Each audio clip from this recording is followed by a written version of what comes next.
Hello everyone, very good morning to all of you. Student discuss करें chapter number 4 class 11 की polity का। इसका नाम है एग्जीक्यूटिव। तो एग्जीक्यूटिव कौन होते हैं, क्या क्या इनका काम है, सारा कुछ हम देखने वाले हैं। जानते हैं कि हमारे गवर्नमेंट के 3 ऑर्गन हैं, लेजिस्लेचर, एग्जीक्यूटिव, जुडिशरी। इनमें से इनका काम भी हम बात करें तो लेजिस्लेचर जो कानून बनाएगी, इस कानून को इम्प्लीमेंट एग्जीक्यूटिव करेंगे। तो इसको इम्प्लीमेंट करने से पहले या फिर बाद में भी रिव्यू कौन करता है? Judiciary. Constitution ensure that every work का मेंटेनेंस होना चाहिए, इन सब में बैलेंस होगी, सारा चीज हम देखने वाले हैं। इस चैप्टर पढ़ने के बाद आपको क्या समझ आएगा कि डिस्टिंक्शन क्या क्या डिफरेंस है पार्लियामेंट्री एंड प्रेसिडेंशियल एग्जीक्यूटिव के अंदर। कॉन्स्टिट्यूशनल पोजीशन क्या है प्रेसिडेंट ऑफ इंडिया की, composition and functioning of council of minister की, and importance of the prime minister, and understand the importance and functioning of the administrative machinery of some school. First of all, what is executive? तो who is in charge of administration of your school? School से देखो, जो आपके director है उसके हिसाब से। Who take important decision school या यूनिवर्सिटी के। In any organisation some office holder होते हैं जो कि डिसीजन इंप्लीमेंट करेंगे, डिसीजन को सॉरी टेक डिसीजन एंड उनको इंप्लीमेंट करेंगे। इनको बेसिकली क्या बोलते हैं? एक्टिविटी ऑफ एडमिनिस्ट्रेशन, या फिर इनको मैनेजमेंट भी बोल सकते हैं। But administration require a body at the top that will take policy decision लेते हैं एंड बिग डिसीजन, और उनको सुपरवाइज करने का काम करते हैं, एंड कोऑर्डिनेशन और रूटीन मेंटेनेंस करें एडमिनिस्ट्रेटिव फंक्शनिंग के अंदर। You may heard that executive of big companies, bank में, इंडस्ट्रियल, जैसे इनके सीईओ वगैरह होते हैं। Every formal group has a body of those who function and chief administrator होते हैं of that organization, and some office holder decide करते हैं कि पॉलिसी रूल्स कैसे इंप्लीमेंट होंगे।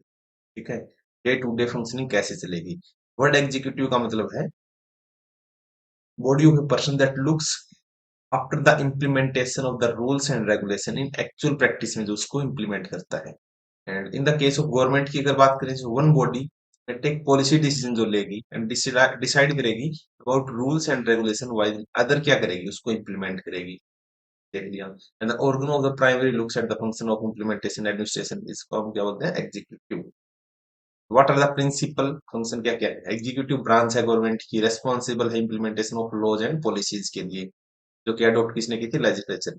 एंड एग्जीक्यूटिव ऑफन इन्वॉल्व क्या क्या हो सकते हैं? फ्रेमिंग ए पॉलिसी, ये तो पॉलिसी भी बना सकते हैं। The official designation of executive may vary from country to country, अलग अलग हो सकती है। सम कंट्रीज हैव प्रेसिडेंट होते हैं, बट उसे एक माप के चांसलर भी होते हैं, जैसे German. Executive branch is not just about president के लिए नहीं है, या फिर प्राइम मिनिस्टर या फिर ministry. It also extend administrative machinery, जिसमें सिविल सर्वेंट आते हैं। while the head of government and their minister saddled with the overall responsibility of government policy are together known as political executive, इनको हम बोलते हैं। ठीक है, मिनिस्टर वगैरह सबको पॉलिटिकल एग्जीक्यूटिव बोला जाता है। And these responsibility day to day administration, इसको हम बोलते हैं परमानेंट एग्जीक्यूटिव, जबकि सिविल सर्वेंट का। What is the difference? Different type of executive कौन कौन सी है? Every country may not have the same type of executive, सब में अलग अलग हो, ऐसा भी हो सकता है। जैसे प्रेसिडेंट ऑफ यूएसए आपने सुना है, क्वीन ऑफ इंग्लैंड सुना है, but power and function of the president of USA वो डिफरेंट है प्रेसिडेंट ऑफ इंडिया से भी। Similarly power of queen England क्या different from power of king of Bhutan से। बोथ इंडिया एंड फ्रांस है prime minister है, बट उनके भी रोल अलग अलग है। तो ऐसा क्यों है? To write this question, to answer this question, we will briefly outline करें कि नेचर ऑफ एग्जीक्यूटिव क्या क्या हो सकता है अलग अलग कंट्रीज में। यूएसए के पास क्या है? प्रेसिडेंशियल सिस्टम है, और एग्जीक्यूटिव पावर उनके पास in the hand of president, president सारा काम करेगा। कनाडा में पार्लियामेंट्री डेमोक्रेसी है, जिसमें कॉन्स्टिट्यूशनल मोनार्की है। ठीक है, वेयर क्वीन एलिजाबेथ सेकंड, जो कि इंग्लैंड में ही formal chief of state, and the prime minister is the head of government. In France both the president and prime minister are part किसकी है? सेमी प्रेसिडेंशियल सिस्टम के। President appoint the prime minister as well as minister, but can not dismiss as they are responsible to the parliament.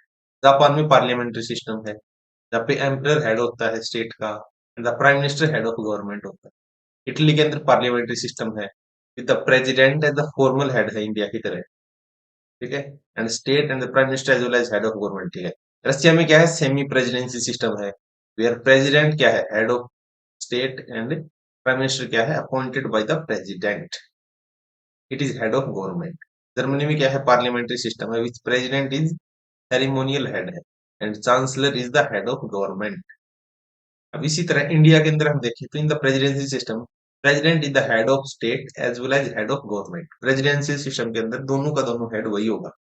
And in this office president is very powerful. इस जगह बहुत ज्यादा powerful होता है वो, both in the theory and practice. ऐसा नहीं कि थ्योरी में, प्रैक्टिकलिटी ऑल्सो। इंडिया के अंदर थ्योरी में थोड़ा ज्यादा पावर क्योंकि पार्लियामेंट्री फॉर्म है। Is only the head of state, head of government is prime minister. Countries with such a system include USA में हो सकती है, Brazil, most nation Latin America के, इनमें प्रेसिडेंटियल फॉर्म है। टाइप ऑफ एग्जीक्यूटिव आपको बता दिया है। System based on the principle of collective leadership and individual leadership. तो इंडिविजुअल लीडर कहाँ पे होगा? प्रेसिडेंशियल में, जहाँ पे president is the head of state, head of government भी यही है। Direct, usually direct elected by the people, not accountable to the legislature. ठीक है। बट अगेन अगर जहाँ पे कलेक्टिव लीडरशिप है वहां पे क्या हो सकता है? वहां पे पार्लियामेंट्री फॉर्म हो सकती है या फिर सेमी प्रेसिडेंशियल सिस्टम हो सकता है। पार्लियामेंट्री में क्या होगा? Head of government is known as prime minister, इसको हम बोलते हैं। ये leader of the majority party का होता है लेजिस्लेचर में। अकाउंटेबल किसके लिए होती है? उसी लेजिस्लेचर के लिए जिसको लोकसभा बोला जाता है। And head of the state में भी क्या हो सकता है उसमें?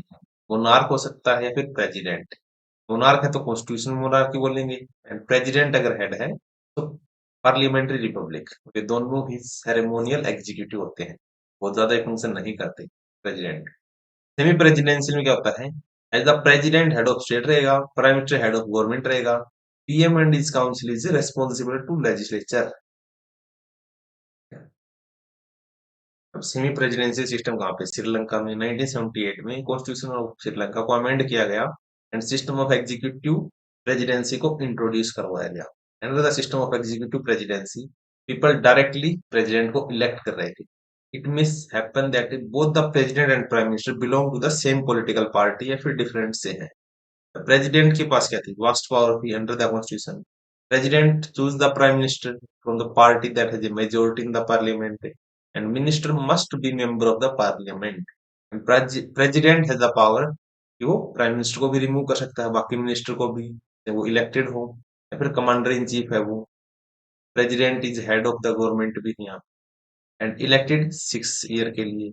President cannot remove except by a resolution parliament passed by 2/3 of its total member, ठीक है, and not less than half of the total member of the parliament.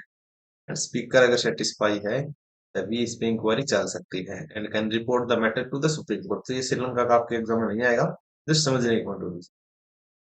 How is the position of president and prime minister in Sri Lanka? Different कैसे India से? चलो compare करते हैं।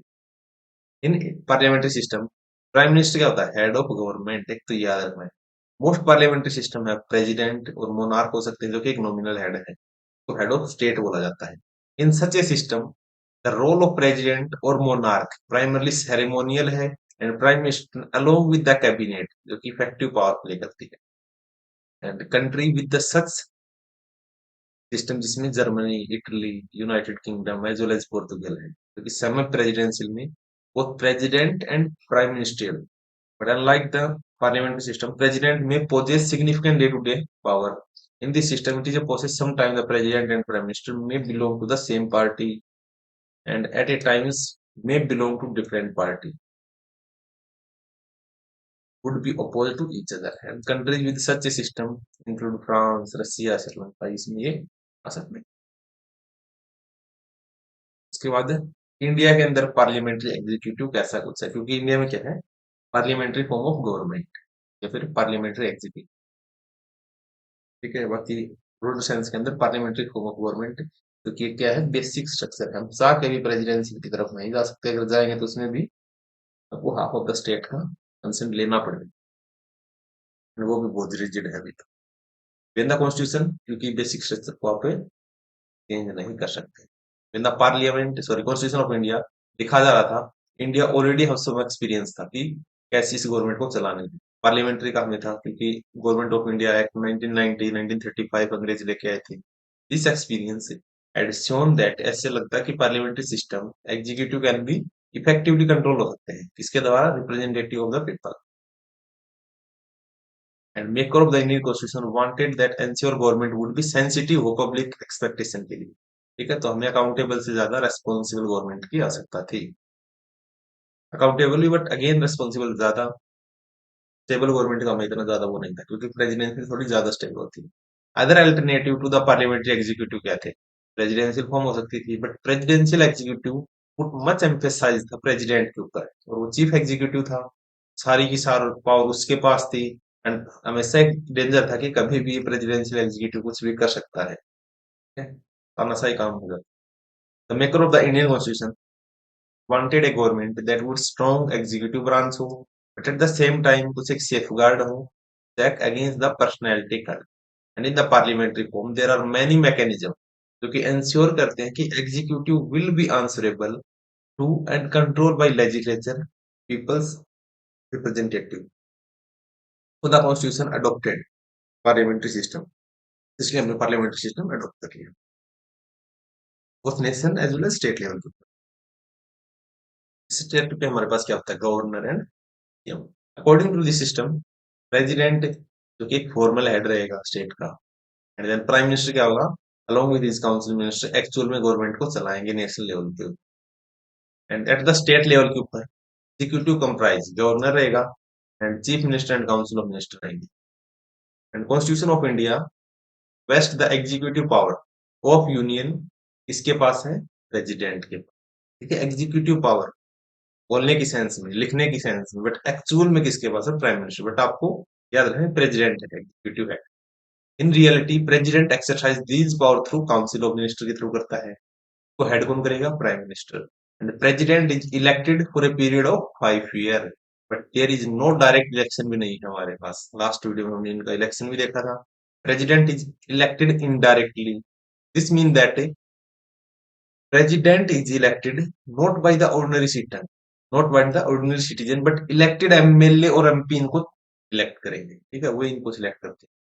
This election takes place in accordance with the principle of PRSTV, proportional representation with single transferable vote। तो हम detail में किया था। The president can be removed from office only by parliament by following procedure of impeachment। और इसका जो एक ground बताया गया है कि वायलेशन ऑफ कॉन्स्टिट्यूशन पे इसको हटा सकते हैं। This procedure requires a special majority, जो कि लास्ट चैप्टर में हमने एक्सप्लेन की है, एंड लास्ट चैप्टर में करेंगे। द ओनली ग्राउंड क्या है इसकी इम्पीचमेंट का? कि वायलेट किया उसने कॉन्स्टिट्यूशन, दैट्स इट। बाकी और कोई ग्राउंड नहीं। आर्टिकल 74 का क्लोज ए क्या बोलता है? Clause 1, there shall be a council of minister होनी चाहिए with the prime minister at the head. ठीक है, to aid and advise the president who shall in exercise of his function, जो अपना काम करेगा तो उसके लिए काउंसिल ऑफ मिनिस्टर होना चाहिए, उसका हेड प्राइम मिनिस्टर होना चाहिए, क्योंकि उसकी एडवाइस पे ही काम करेंगे। प्रेसिडेंट इनकी एडवाइस पे ही काम करता है, और इनकी जो एडवाइस है बाइंडिंग होती है, बट सेम एडवाइस स्टेट के अंदर गवर्नर के ऊपर बाइंडिंग नहीं होती। ये आपको डिफरेंस याद रखना है। Provided that the president may require council of ministers to reconsider such advice, and president shall act in accordance with advice tendered after such reconsideration। आप एक बार उनको वापस कर सकते हो, बट दोबारा आप तो वापस भी नहीं कर सकते। We have already seen that president क्या है? फॉर्मल हेड है गवर्नमेंट का। In the formal sense, president was wide-ranging executive, legislative, judiciary, emergency power उसके पास। But in parliamentary system, these power are in reality used by president only on advice of council of minister। उन्हीं के advice पे तो वो काम करेगा। And the prime minister and council of minister have support of the majority in the लोक सभा का support उनके पास होता है। और वो क्या होते हैं? Real executive. ये देखना क्या पूछा गया है। एग्जीक्यूटिव हेड पूछा गया, प्रेसिडेंट। रियल एग्जीक्यूटिव पूछा गया तो prime minister along with the council of minister। And in most of the cases, president has followed the advice, इनकी advice follow करनी पड़ेगी। तो डिस्क्रिशनरी पावर क्या होती है? कि वो अपनी मर्जी से कोई पावर या फिर कोई चीज कर सकता है प्रेसिडेंट। ऐसी कौन सी पावर है? तो on the basis of power discussion can we infer that president के पास कोई डिस्क्रिशनरी पावर नहीं है अंडर एनी सर्कमस्टांस। ये आपका इनकरेक्ट स्टेटमेंट है। ठीक है, कॉन्स्टिट्यूशन ने क्या किया है? President has a right to be informed on all important matter and deliberation of council of minister. The prime minister is obliged है फर्निश ऑल इंफॉर्मेशन जो कि प्रेसिडेंट ने मांगी है, and the president open right to the prime minister and express his views on matter confronting the country. ये उसकी एक discretionary power है। बिसाइड दिस, इसके अलावा देयर आर 3 सिचुएशंस जहाँ पे प्रेसिडेंट क्या कर सकता है, पावर यूजिंग ओन डिस्क्रिशन, फिर हिज ओन डिस्क्रिशन। फर्स्ट कहाँ पे यूज कर सकता है, we have already noted that president can send back and advice को भेज देगा, कि उसका डिस्क्रिशन है कि भाई मेरे को एडवाइस अच्छी नहीं लगी, अब वापस लेके जाओ, एंड वो दोबारा भेजेंगे तब उसके पास वो पावर नहीं रहती। ठीक है, तो given by the council of minister को बैक कर सकता है and ask the council of ministers to reconsider and decision के लिए। In doing this, president act on his own, मतलब खुद का डिस्क्रिशन था, अपने मर्जी से। When the president think that the advice has certain flaws on legal lacuna and that is not the best interest of country, president can ask the council of ministers कि आप इसको reconsider कीजिए। Although council can send back the same advice, then president bound by that advice, तब उसको वो advice accept ही करनी पड़ेगी। Such request by president to reconsider the situation will naturally carry a lot of weight, and so that in one way president can act on his own discretion। Second discretion क्या है, president also विटो power इसके पास, तो एक विटो power, ठीक है, by which क्या कर सकता है, विड्रॉल कर सकता है, रिफ्यूज कर सकता है, फिर एसेंट देने से मना कर सकता है, ठीक है, किसी भी बिल को। But other than money bill, क्योंकि मनी बिल किसी की प्रायर परमिशन की वजह से आता है, passed by the parliament, every bill passed by parliament goes to president for his assent। कोई भी कानून बनने से पहले उसका एसेंट बहुत जरूरी है, तभी वो सिग्नेचर करेगा तभी कानून बनेगा। The president can send back the bill to parliament, उनको बोल सकता है कि रिकंसिडर कीजिए इसको, एंड बट इसकी भी कुछ लिमिटेड पावर है। If parliament pass the bill same bill दोबारा पास कर दिया, देन प्रेसिडेंट को क्या करना पड़ेगा, उसका एसेंट देना ही देना पड़ेगा। अभी बताया गया कि we saw that there is no limit on the power of president for giving his assent to bill. Do you know that such a thing has already happened. 1986 के अंदर पार्लियामेंट ने क्या किया, एक बिल पास किया था, Indian post office bill नाम से।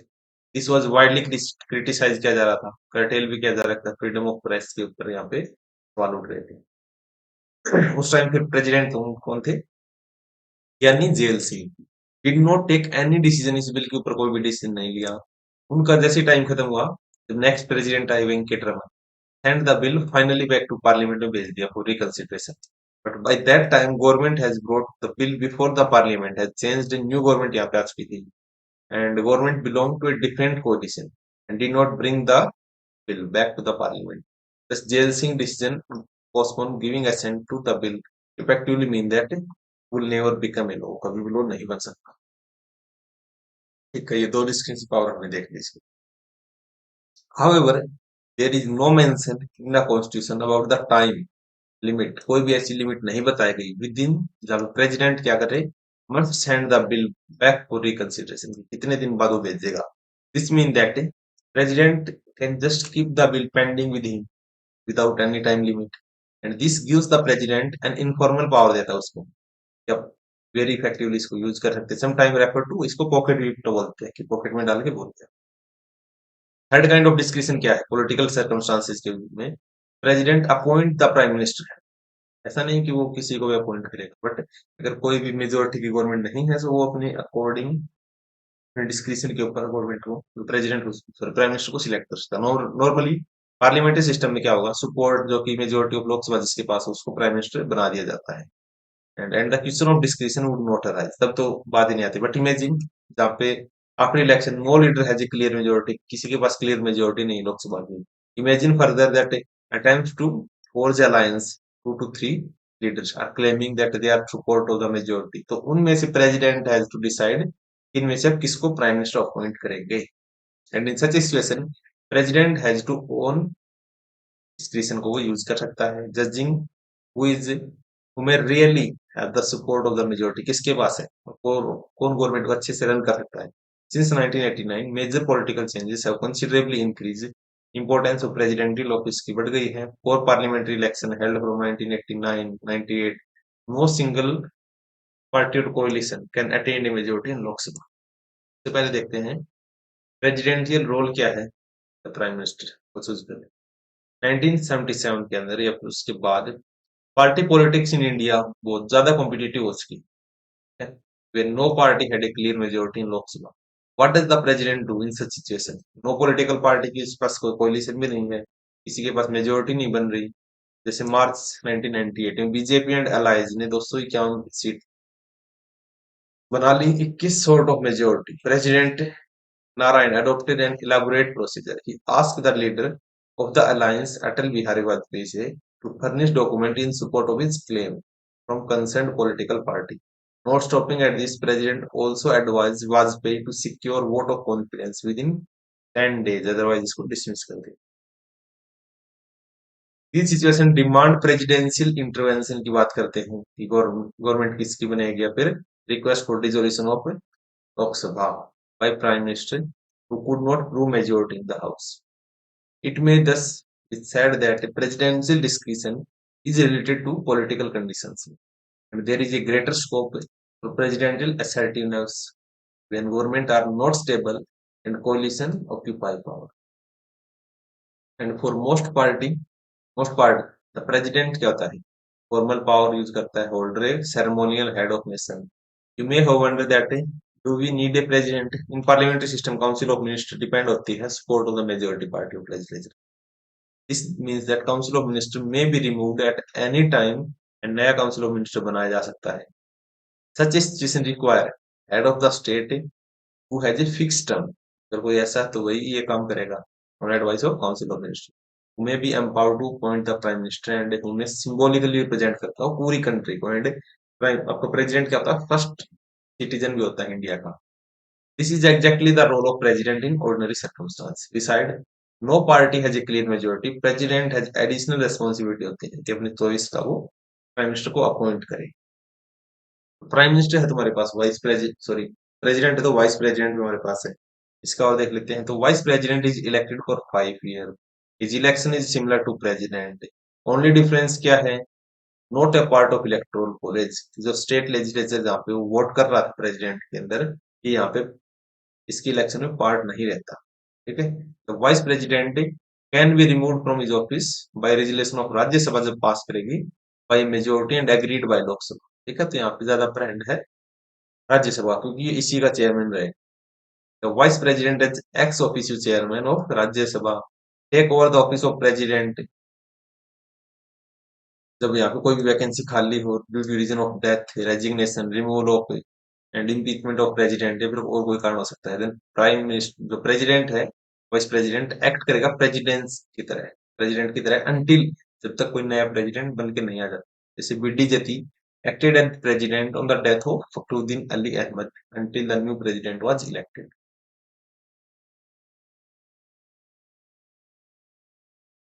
यहाँ बताया कि there is no council of minister without prime minister. ठीक है. तो cartoon so that literally prime minister क्या करता है, उस काउंसिल ऑफ मिनिस्टर को लीड करता है. ये एनर्जी दिखाई दे. ठीक है. नो डिस्कशन ऑफ गवर्नमेंट और politics in India would normally takes place without mentioning one office. इसमें क्या है, प्राइम मिनिस्टर ऑफिस. ठीक है. फिर prime minister we have already scene earlier that the president exercise करता है power only exercise of council of minister के ऊपर. एंड काउंसिल ऑफ मिनिस्टर कौन हेड करता है, prime minister. And as head of the council of minister prime minister become most important functionary बन जाता है हमारे गवर्नमेंट का. ठीक है.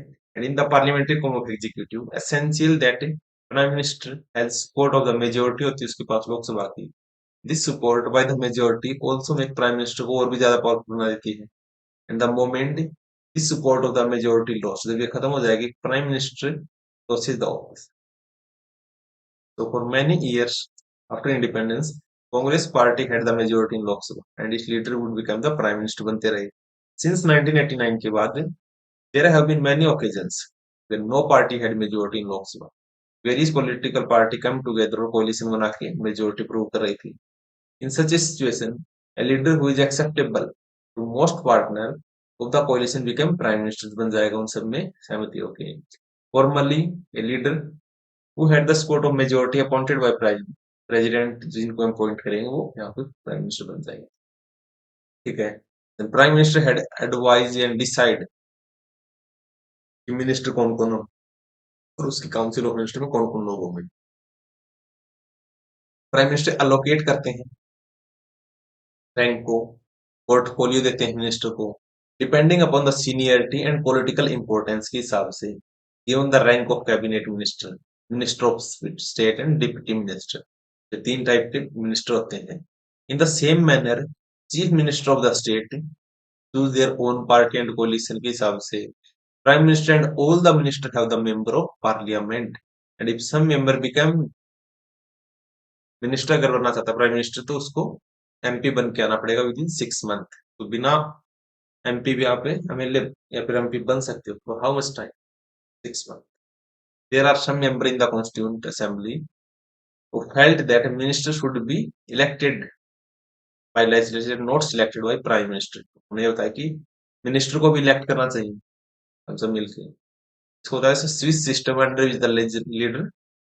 तो लेजिस्लेचर इलेक्ट करते हैं एग्जीक्यूटिव को certain period and is to mind the best form of government for provinces and system of the single transferable vote the best system that can be adopted for appointment of executive because that all interest will be represented and no party in the legislature will have any coalition, any occasion to feel that is not represented। अब बताएंगे size of council of minister before 1951 amendment 2003 से पहले size of council of minister determined according to the existence of time. मतलब अपने हिसाब से लोगों को अपनी तरफ खींचने के लिए उनको बोलते थे कि आपको ये मिनिस्टर बना देंगे फलाना मिनिस्टर, तो उसमें बहुत सारे मिनिस्टर हो जाते थे। ठीक है, काउंसिल ऑफ मिनिस्टर की साइज बहुत ज्यादा बढ़ रही थी, इससे बहुत ज्यादा साइज हो रही थी काउंसिल में। Beside no party had a clear majority there was a temptation था कि आपको सपोर्ट मिलेगा पार्लियामेंट में, आपको मिनिस्ट्रियल पोजीशन देंगे, नो कोई रेस्ट्रिक्शन नहीं इनके ऊपर। उसके बाद हमने क्या किया, इन सबको कब कर दिया कि there amendment was made council of minister के ऊपर कि 15% से ज्यादा तो आपके पास काउंसिल ऑफ मिनिस्टर नहीं होना चाहिए जो टोटल मेंबर है उनका। तो 543 545 का सिर्फ 15% लोगों को ही आप बना सकते हो एंड सेम आपका स्टेट के अंदर है। बट सेम चीज दिल्ली के केस में कितनी है, सिर्फ 10%। And in the chapter of legislature आपको पता चलेगा डिटेल में कि मैकेनिज्म क्या है, पार्लियामेंट कंट्रोल कैसे करते हैं एग्जीक्यूटिव को। But remember that most important feature of parliamentary executive is that executive is routinely under the control and supervision of legislature and council of ministry is directly and collectively responsible है to the Lok Sabha and this provision means that ministry who lose confidence अगर वो हो रही है लोकसभा का तो उसको resign करना पड़ेगा, oblige to resign and principle indicate that ministry is an executive committee है पार्लियामेंट की एंड कलेक्टिवली गवर्न करती है ऑन बिहाफ ऑफ पार्लियामेंट के ऊपर and collective responsibility is based on principle of solidarity of the cabinet and it is implied that a vote of non confidence या फिर no confidence against a single member के खिलाफ दिया गया तो भी entire council of minister को resign करना पड़ेगा। It also indicate that if minister does not agree with a policy or decision of the cabinet से नहीं है he or she must either accept करो या फिर यहाँ से resign कर दो। It is binding on all ministers to pursue or agree to a policy जो कि कलेक्टिवली लिया गया है, कलेक्टिवली रिस्पॉन्सिबिलिटी जहाँ पे तो सबको यहाँ पे सहमति देनी पड़ेगी अदरवाइज रिजाइन कर सकते हो। In India prime minister enjoy pre eminent place in the government, the council of minister can not exist, बिना प्राइम मिनिस्टर के काउंसिल ऑफ मिनिस्टर भी नहीं हो सकते। Council comes into existence only after president only after prime minister has taken the oath of office. जैसे ही prime minister बने उसके बाद काउंसिल ऑफ मिनिस्टर स्टार्ट होगी। डेथ और रेजिग्नेशन ऑफ प्राइम मिनिस्टर, इससे भी क्या होगा, automatically bring the dissolution of council of minister यहाँ से खत्म हो जाएगी। बट डिसमिस डिसमर्जल और resignation of minister only create a ministerial vacancy. But अगर कोई मिनिस्टर की डेथ हो जाएगी फिर किसी काउंसिल ऑफ मिनिस्टर को रिजाइन कर देता है तो वो उस जगह उस पर्टिकुलर मिनिस्ट्री के अंदर वैकेंसी आती है, नॉट ऑल ओवर। बट जैसे प्राइम मिनिस्टर ने रिजाइन कर दिया तो पूरी की पूरी काउंसिल ऑफ मिनिस्टर जो 15% लोग हैं, ठीक है, जैसे 550 है इसके 15% मान 55 एंड देन 25 70-75 लोग जो है वो एकदम से खत्म हो जाएगा काइंड ऑफ, दोबारा से काउंसिल ऑफ मिनिस्टर बनानी पड़ेगी। And prime minister act as a link between the council of minister on one hand and president as well as parliament on the other hand. तो दोनों के बीच में आपका कौन है, प्राइम मिनिस्टर है। It is this role of prime minister which led Pandit Nehru to describe himself linchpin of government, linchpin. It is also the constitutional obligation है, इस टाइप का वर्ड आ सकता है, ठीक है, ये स्टेटमेंट कही थी, इसका मतलब क्या, तो प्राइम मिनिस्टर के रिफ्लेक्शन में। It also the constitutional obligation है प्राइम मिनिस्टर के ऊपर है तो कम्युनिकेट करे प्रेसिडेंट को all decision of the council of minister and administration related उसके साथ डिस्कशन करे and prime minister is involved in all crucial decision government and decide all policy of the government. Thus, power widely. Prime minister flows from the various source control over the council of minister, leader of the लोक सभा होते हैं, commander over the bureaucratic machinery. तो ये पूछ सकता है head of administration, ये आपके prime minister रहेंगे. Access to media, projection of personality during election, projection as a national leader, international symmetry, foreign visit, ये सारे के सारे यही करते हैं. But foreign जब किस काम होते हैं वो किसके नाम के ऊपर होते हैं? प्रेसिडेंट ऑफ इंडिया के ऊपर, ये भी याद रखना. However, the power which the prime minister will and actually puts into the use depend करती है prevailing political condition के ऊपर है. The appointment of prime minister and council of minister has been inaccessible whenever a single political party has secured majority in the Lok Sabha. However, this has not been the case when government has been led by a coalition of political parties. Since 1989, we have witnessed many coalition parties running India के अंदर. Many of these would not remain in power for full terms. They are either removed हो गए या फिर resign कर दिए due to loss of majority. Development have been affected इसकी वजह से. फर्स्ट प्लेस में development has resulted in the growing discretionary role आ गया था प्रेसिडेंट का in selection of prime minister. Secondly coalition nature था इंडियन पॉलिटिक्स का, has been necessitates much more consultation करना पड़ रहा था पॉलिटिकल पार्टनर्स के साथ. इससे भी क्या हो रहा था? इरोजन ऑफ प्राइम मिनिस्टर की अथॉरिटी कम हो रही थी. Thirdly also brought the restriction लग रही थी various prerogative of the prime minister के ऊपर like choosing the minister and deciding their rank portfolio. Even the policy and program of the government cannot be decided by prime minister alone. एक class decision नहीं ले पा रहा था. Political party of different ideology come together, pre and post pole allies बना लेती थी. Policies are framed, lot of negotiation चल रहा था, compromise चल रहा था पूरे इंडिया के साथ ही. In this entire process, prime minister has to be act more as a negotiator than a leader. Leader से ज्यादा नेगोशिएटर में हुआ था.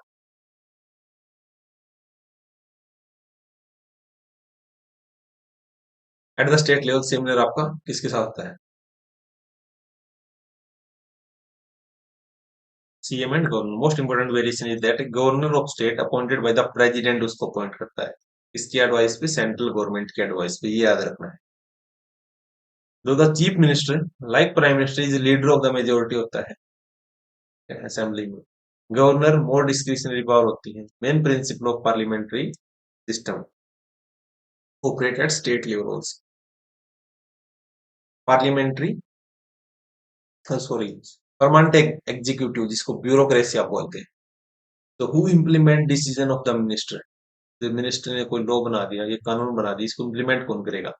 तो एग्जीक्यूटिव गवर्नमेंट का जो ऑर्गन है एग्जीक्यूटिव का main organ include the prime minister, the minister and large organisation जिसको हम बोलते हैं ब्यूरोक्रेसी या फिर administrative machinery. And to underline the difference between this machinery and military service, it is describe as a civil service. Trained and skilled officer work as a permanent employ की तरह काम करेंगे. Assign task of assisting ministry को assist करते हैं, implement करते हैं इनकी पॉलिसीज को. इन a democracy the elected representative and the minister are charge of government, in charge होते हैं गवर्नमेंट के administration and their control supervision करते हैं. पार्लियामेंट्री सिस्टम के अंदर लेजिस्लेचर ऑल्सो एक्सरसाइज करते हैं इनको, ठीक है, इनको कंट्रोल रखती है एडमिनिस्ट्रेशन के ऊपर. And administrative officers can not act in violation in policies का नहीं कर सकते जो कि लेजिस्लेचर ने अडॉप्ट की है. ये उनकी रेस्पॉन्सिबिलिटी है कि मिनिस्ट्री में retain the political control over the administration. India has establish professional administrative हम लेके आए. At the same time machinery is made politically accountable. Bureaucracy is also expected to be political neutral होना चाहिए. तो ये आपको हमेशा याद रखना है. फिर किसी भी गवर्नमेंट एग्जाम की तैयारी करें, उसमें कोई भी गवर्नमेंट हो, तो आपको न्यूट्रल रहना पड़ेगा. न ज्यादा हाइपर होना, न बिल्कुल ये होना कि नहीं पता, ठीक है, तो न्यूट्रल स्टैंड लेना है. This mean that bureaucracy will not take any political position on policy matter के ऊपर. पॉलिटिकल पोजीशन आप नहीं देख सकते. In democracy it is always possible that a party is defeated in election and new government want to opt for new policies in the place of policies of the previous government. तो ये तो बदलती रहेंगी. In such a situation, the responsibility of administrative machinery faithfully and efficiently आप participate करो in drafting the policy और इसका implementation आप करो. Indian bureaucracy today is enormously complex system बन गया है. consist of all India service, state service, employment of local government, technical and managerial staff, running public sector and undertakings. Maker of constitution were aware थे importance क्या हो सकती है non partisan and professional bureaucracy की they wanted that member of the civil services और bureaucracy to be impartially select on the basis of merit. So the UPSC Union Public Service Commission has been entrusted with the task of कि आपका exam वगैरह हम करवाएंगे government of India के and similarly public service commission are provided for the state also member of the public service commission are appointed for a fixed term the removal or supervision through a inquiry made by the judge of the Supreme Court.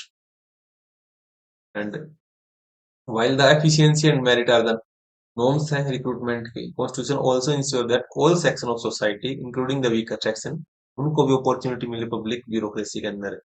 For this purpose the constitution has provided for reservation of jobs for Dalit and Adivasi. Subsequently reservation have also been provided for women and other backward classes. These provisions ensure that bureaucracy would be more representative and social inequalities will not be the way of recruiting the civil services.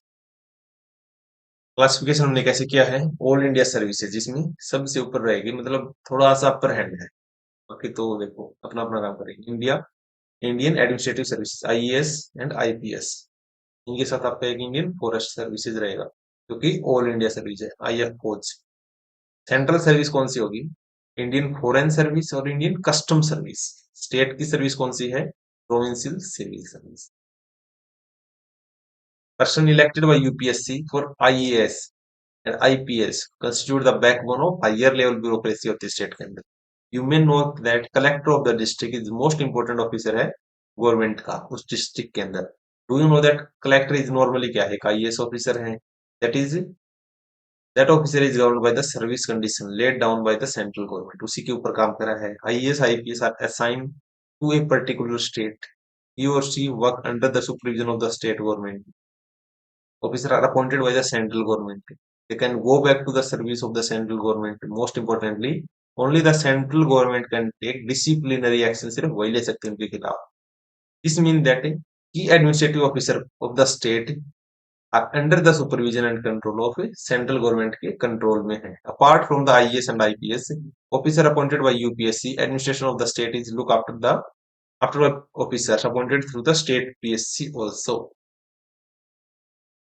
Sorry state में देखता है ठीक है as we shall later in this chapter of federalism हम discuss करेंगे feature of bureaucracy strengthen the control of central government over the administration of the state the bureaucracy is an instrument है through which welfare policy of government must reach the people but most often it is also powerful that people are afraid of approaching government officer it is common experience of the people that bureaucracy is intensive to the demand and expectation of the ordinary citizen. Only if the democratically elected government control the bureaucracy, some of these problems can be effectively handled.